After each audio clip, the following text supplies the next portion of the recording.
할렐루야. 하나님 아버지 감사합니다. 오늘도 우리를 축복하시고 사랑하셔서 주님의 전에 나와 예배하며 기도하며 찬송할 수 있도록 인도하신 은혜 감사드립니다. 하나님, 오늘 2022년도 12월 마지막 금요일 예배를 드립니다. 하나님, 오늘 이 시간에 주님 임재해 주시옵시고 우리에게 계시하시고 말씀하여 주셔서 하나님의 놀라운 비전과 꿈을 보게 하여 주시옵소서. 예수님의 이름으로 기도드립니다. 아멘.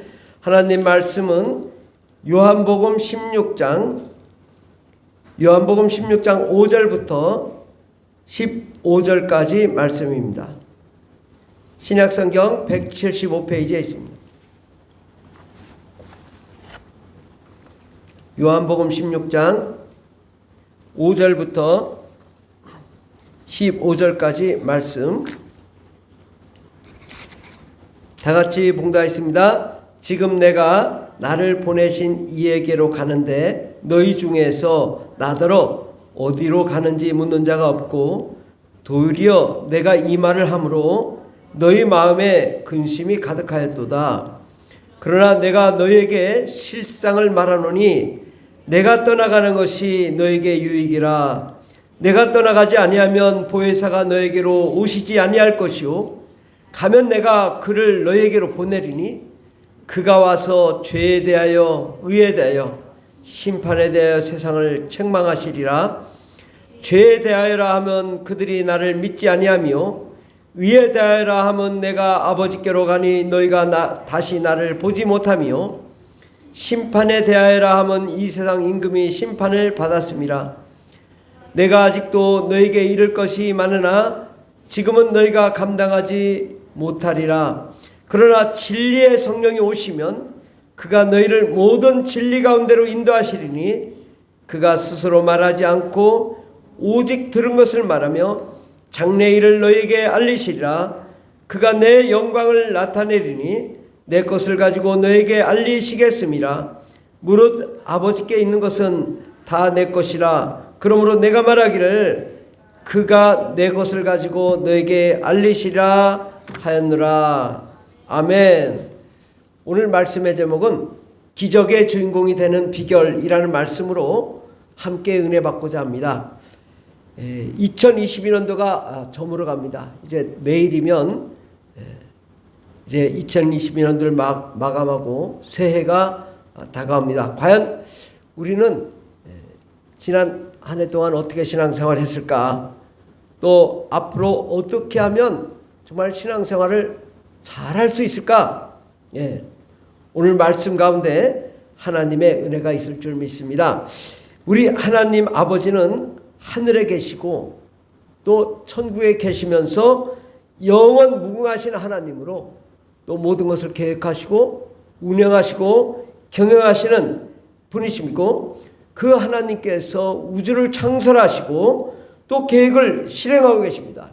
또 예수님은 하나님 아버지의 계획대로 하나님의 아들로서 이 땅에 오셔서 하나님의 계획을 성취하셨는데 그의 말씀에 능력이 있고 또 권세가 있어서 어둠과 사망을 몰아내고 하나님의 놀라운 영광의 역사를 이루셨습니다. 수많은 영혼들을 구원하며 또 하나님 나라를 완성하기 위한 하나님의 놀라운 계획을 이루시고 하늘에 올라가셨고 또 그를 통하여 바로 성령님을 보내주셔서 지속적으로 지금도 우리와 함께 하시고 하나님의 일을 이루고 계십니다. 그런데 이제 우리가 성경 속에 있는 사람들, 대제사장이나 바리새인 서기관들, 이 사람들의 신앙은 과연 어떠했을까요? 그 사람들은 하늘의 생각이 없었습니다. 땅의 생각만 있습니다. 자기의 율법, 또 고정관념, 또 땅의 것. 그러니까 어떻게 예수가 하나님이 될 수 있냐? 이해가 안 된다. 근데 언제까지 이해가 됐냐? 끝까지 그들 죽을 때까지 예수를 이해를 안 했습니다. 지금도 유대인들은 예수님을 이해하지 않습니다. 이게 신앙의 성공과 실패의 차이는 뭐냐? 이 세상의 땅의 것을 가지고 땅의 사상과 땅의 생각, 관점을 가지고 하나님을 보면 실패합니다. 우리가 세상 방식, 내 문제를 가지고 또 내가 먹고 사는 문제를 가지고 성경을 보세요. 해결이 안 됩니다. 이해가 안 됩니다. 왜? 이 하나님 말씀은 하늘에서 오신 말씀이거든요. 그러니까 땅의 것으로 생각하며 성경을 보면 이해가 안 됩니다. 도대체 무슨 말 하는지 도무지 이해가 안 되죠. 이게 하나님을 이해함에 있어서는 어떤 방식으로 해야 되냐? 하나님의 관점, 하나님의 입장, 하나님의 생각대로 우리가 그 마음을 가지고 성경을 읽고 신앙생활을 할 때 이해가 됩니다. 성경을 볼 때요, 똑같은 성경인데 내가 지금 천국에 와 있다. 또 하나님이 함께 하시면서 하나님 말씀하시길 내가 지금 듣고 있다고 생각하면 이해가 빨리 옵니다. 아버지께서 오시고 또 예수님께서 오시고 성령님이 임재하시고 뭐 이런 이야기가 자연스럽습니다. 하나님이 계획하시고 운행하시고 경영하시고 모든 걸 하시는 거에 대해서 도무지 이해 안 될 수가 없죠. 왜? 우리가 하나님 나라에 들어가 있는 입장에서 생각해 본다면 다 금방 이해가 됩니다. 그런데 이 땅의 생각으로 이 성경을 보면 도무지 이해가 안 되죠. 하늘나라는요, 하나님의 방식대로 이해해야 하나님에 대해서 이해할 수 있고 예수님을 이해할 수 있습니다. 우리가 신앙생활을 하더라도 마찬가지입니다. 사람의 입장에서 신앙생활을 하면 갈등만 일어나요. 그리고 사람의 입장에서 생각하니까 사람만 바라봐요. 사람만. 저 사람 때문에 나 교회 안 다닐래. 저 사람 미워서 내가 신앙 포기해야지. 그거 어디로 가요? 저 사람 때문에 내가 지옥 가나요? 이게 사람을 바라보면요, 절대 신앙생활이 올바로 될 수가 없습니다. 우리가 신앙을 실패하느냐 성공하느냐는 아주 백지장원과 같은데 우리가 어떤 관점을 갖느냐죠. 세상의 관점, 사람의 관점, 땅의 관점으로 신앙생활을 하느냐, 하나님의 관점으로 신앙생활을 하느냐, 이건 전혀 다릅니다. 세상의 관점으로 신앙생활을 하는 사람은요, 항상 갈등이 있어요. 이게 이해도 안 될 뿐더러 마치 버스를 한 발은 버스에다 올려놓고 또 한 발은 땅에다 올려놓고 그렇게 신앙생활하는 거와 똑같습니다. 계속 갈등이 있는 거예요. 버스는 가죠. 다리는 한쪽에 머물러 있죠. 가랭이 찢어지죠. 그게 우리의 신앙생활이다. 우리가 그동안에 세상에 앉으면서 내가 좀 복을 받아야 되겠다. 내가 좀 돈을 벌어야 되겠다. 뭐 잘되고 형통해야 겠다. 당연히 그렇죠. 그러나 그 관점이 세상의 관점으로 그런 것을 생각하면요, 세상만 바라보다 끝나는 거예요. 신앙생활 하더라도. 그런데 하나님의 입장에서 생각하면, 하나님의 입장에서 모든 걸 생각하면 십자가 짊어지고 가는 것이 당연한 거예요. 주를 위해 복음을 전파하는 게 당연한 거예요. 하나님의 입장에서 보면. 그리고 예수 그리스도를 믿고 전폭적으로 그분에게 의지하는 신앙생활을 갖게 됩니다. 그래서 우리가 같은 물질적인 복도 하나님의 입장에서의 물질적인 복은요, 물질은 도구에 불과한 거예요. 이 물질이 나에게 도구에 불과한 거지 어떤 이 목표와 목적이 아니에요. 근데 땅의 생각을 가지고 신앙생활을 하는 사람은 물질이 목적이에요. 최종 목적. 내 인생의 목적이 물질이에요. 또 가족이에요. 이 세상의 자녀예요. 자녀가 우상이 돼 있고, 물질이 우상이 돼 있고, 가정이 우상이 돼 있고, 교회가 우상이 돼 있고, 이게 같은 신앙생활 하면서도 다르다고요. 전혀 달라요. 우리가 세상의 관점으로 하나님을 바라보고 믿으면 가랭이 찢어진다. 같은 복도 물질도 물질이 목적이 되기 때문에 다르다. 하나님의 입장에서 물질은 뭐 하기 위해 하는 거예요? 세계 선교 감당하고 하나님의 일을 감당하고 주의 일 헌신하기 위해서 물질이 필요한 거예요. 그리고 그를 위해서 내가 먹고 자고 쓰고 하는 그건 어떤 물질이 도구죠. 주된 목적이 아니란 말이죠. 그러니까 우리가 복을 구하는 것이든 신앙생활하는 것이든 영적인 삶도 인간의 생각, 땅의 생각, 세상의 생각으로 하는 사람과 하나님의 생각, 하나님의 입장에서 생각하는 사람은 전혀 다르다. 주님이 또한 말씀하시기를 내가 좀 곧 갈 것이다. 가는데 너에게 인계할 분이 계시다 이거죠. 예. 요한복음 16장 13절에 보면 진리의 성령이 오시면 그가 너희를 모든 진리 가운데로 인도하시리니 그가 스스로 말하지 않고 오직 들은 것을 말하며 장래일을 너에게 알리시겠습니다. 그가 내 영광을 나타내리니 내 것을 가지고 너에게 알리시겠습니다. 진리의 성령이 오시면 모든 것을 알려주시고 모든 지식을 알려주고 진리 가운데로 우리를 인도하시고 또 예수님께 들은 것을 다 말하게 되고 장래일을 알게 되고 하나님의 영광, 예수님의 영광을 성령님이 나타내셔서 우리가 알게 될 거라는 것입니다. 여러분, 하나님이 살아계신 거 믿습니까? 그러면 어떤 증거로 믿냐 이거죠. 하나님의 살아계신 것을 어떤 증거로 믿을 수 있냐.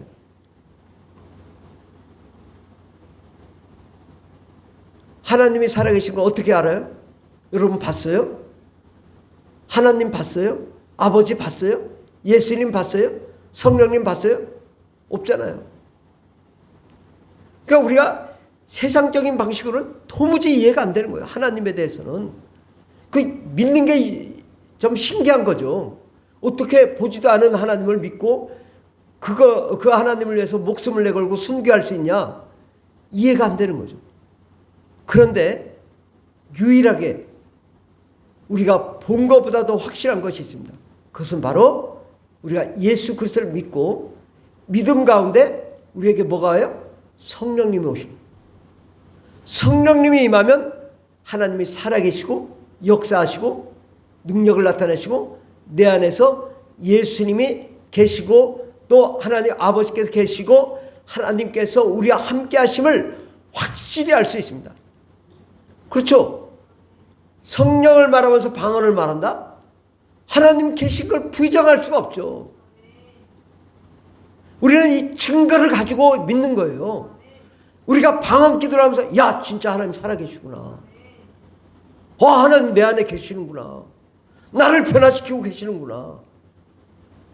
우리의 믿음의 생활은요 결국은 뭐냐, 성령 받고 내가 성령에 의한 증거를 가지고 신앙생활을 하는 거예요. 성령을 통하여 내가 변화될 때에 하나님이 이해가 되는 거예요. 성령을 받아야 하나님 입장에서 모든 관점을 가질 수 있어요. 천국의 입장에서 이해할 수 있어요. 성령 받지 않은 사람은요 도무지 이해가 안 됩니다. 여러분, 성령 받지 않고 방언 말하지 않는 사람이 물어보세요. 100명이면 100명한테 당신은 확신합니까? 하나님 살아계시고 확신합니까? 하면 주저주저합니다. 100%예요. 그거는 믿음의 확신 없습니다. 그리고 그들의 믿음은 뭐예요? 인간적인 믿음이에요. 세상적인 믿음이에요. 그러니까 늘 신앙에 실패하는 거예요. 늘 이 가랭이 찢어지는 믿음 갖는 거예요. 우리 신앙생활이 어때야 되냐? 전적으로 예수 믿고 성령 충만해야 되고, 성령 충만, 오늘 충만했다고 내일 충만하지 않거든요. 막 충만할 때는 막 대단한 역사가 일어날 것 같은데 또 나가서 씻으면 언제 하나님이 계셨지? 그런 생각이 갔거든요. 그럼 내일도 기도하고 날마다 부르짖고 기도함으로 살아계신 하나님 성령의 충만함이 내게 항상 있어야 되는 거예요. 그러면 내가 하나님 입장에서 모든 걸 생각하게 되고, 하나님 입장에서 성경을 보게 되고, 하나님 입장에서 신앙생활을 하게 되는 것입니다. 그래서 하나님 입장에서 신앙생활을 하면은 어떻게 되냐? 예수님 말씀이 믿어집니다. 죽은 자가 살아나고 앉은 배 일어나고 소경이 눈을 뜨고 귀신이 떠나고 병이 고침받고 오병이의 기적의 역사가 우리 가운데도 나타납니다. 이 하나님 입장에서 모든 것을 생각하면 모든 것이 기적인 거예요. 모든 것이 은혜인 거예요. 모든 것이 하나님의 놀라운 역사인 거예요. 그런데 이 성령 받지 않은 사람은요, 믿어지지 않아요. 진짜로 안 믿어집니다. 내가 다 물어봤어요. 진짜 믿냐고 하면 안 믿는데요. 우리 성도님들도 그래요. 다 똑같아요. 그리고 그런 분들이 대부분 교회를 떠나요. 왜? 믿어지지 않으니까. 확신이 없으니까. 이해가 안 되니까. 그러니 기적은커녕 내가 신앙생활을 유지하는 것조차도 매우 어렵죠. 능력도 나타나지 않죠. 그러나 성령 받고 충만한 사람은 모든 것을 하나님 입장에서 생각하기 때문에 주님의 하신 말씀이 믿어지고 그의 뜻대로 그의 말씀대로 우리가 행동으로 옮기니까 역사도 나타나고 능력도 나타나고 기적도 일어나는 것입니다. 아멘. 우리 이제 2022년도 내일이면 마감되는데 지난 한 해는 어땠냐? 어떤 분은 아주 영적으로 충만한 신앙생활을 할 수도 있지만 어찌 보면 아주 인간적인 신앙생활을 했을 수도 있어요. 우리가 내년에는 어때야 되냐? 인간적인 신앙을 버려야 됩니다. 사람 눈치 보는 신앙 버려야 됩니다. 그리고 하나님의 입장에서 모든 것을 생각해야 된다. 나의 모든 생각이 내가 이게 문제가 있으면 하나님은 이것을 어떻게 생각하실까? 지금 뭐 사업이 안 되고 직장이 어렵고 가정이 어렵고 자녀가 어렵고 하나님은 이 문제를 어떻게 생각하실까? 어떻게 하면 하나님은 이 문제를 해결하실까? 모든 것을 하나님 입장에서 하나님 관점에서 나의 인생은 과연 어떤 인생일까? 하나님 관점에서 생각하면 금방 답이 나오잖아요. 복음을 증거하며 하나님의 일을 감당하는 그러한 사람이 돼야 되는 것이 분명한 거죠. 하나님도 목표와 비전이 있듯이 우리도 하나님의 목표와 비전과 맞춰져야 역사가 나타나는 것입니다. 오늘 말씀의 제목 기적의 주인공이 되는 비결은 뭐냐? 하나님의 입장에서 생각해라. 그리고 하나님의 입장에서 성경을 보고 하나님의 입장에서 사람을 바라보고 또 하나님의 입장에서 교회를 바라보고 하나님의 입장에서 신앙생활을 하고 또 그 말씀대로 살면 신앙에 실패할 수가 없습니다. 반드시 그 신앙은 성공합니다. 물론 우여곡절이 있을 수 있지만은 결국은 성공하고 마는 것입니다.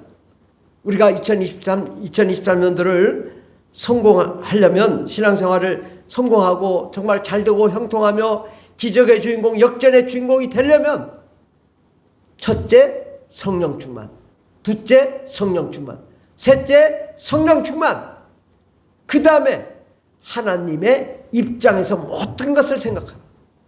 하나님의 말씀 가운데 우리가 그대로 거하고 그 주님의 말씀대로 살아라. 저는 이제 성도님들이 이렇게 보잖아요. 아무래도 위에서 아래를 바라보면 눈에 보여요. 이렇구나 저렇구나. 근데 제가 이렇게 가만히 보면 가장 중요한 기도를 잃으면 다 잃는다. 성령 충만을 잃은 신앙생활은 다 잃는 거예요. 그걸 잘 알아야 됩니다.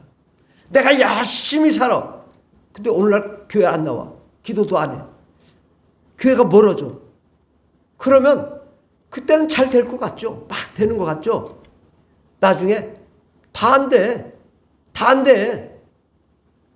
근데요, 그럼에도 불구하고 아무리 바빠도 기도가 우선, 하나님이 우선, 예수님이 우선, 성령님이 우선인 사람은요 항상 성공합니다. 왜?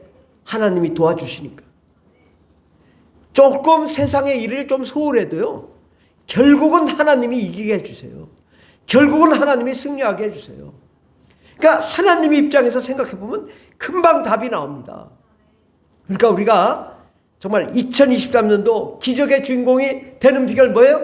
하나님의 입장에서 성령 충만하며 날마다 부르짖며 기도하며 간구하면 반드시 승리하며 2023년도 기적의 주인공 한 해가 될 줄 믿습니다. 기도하겠습니다. 하나님,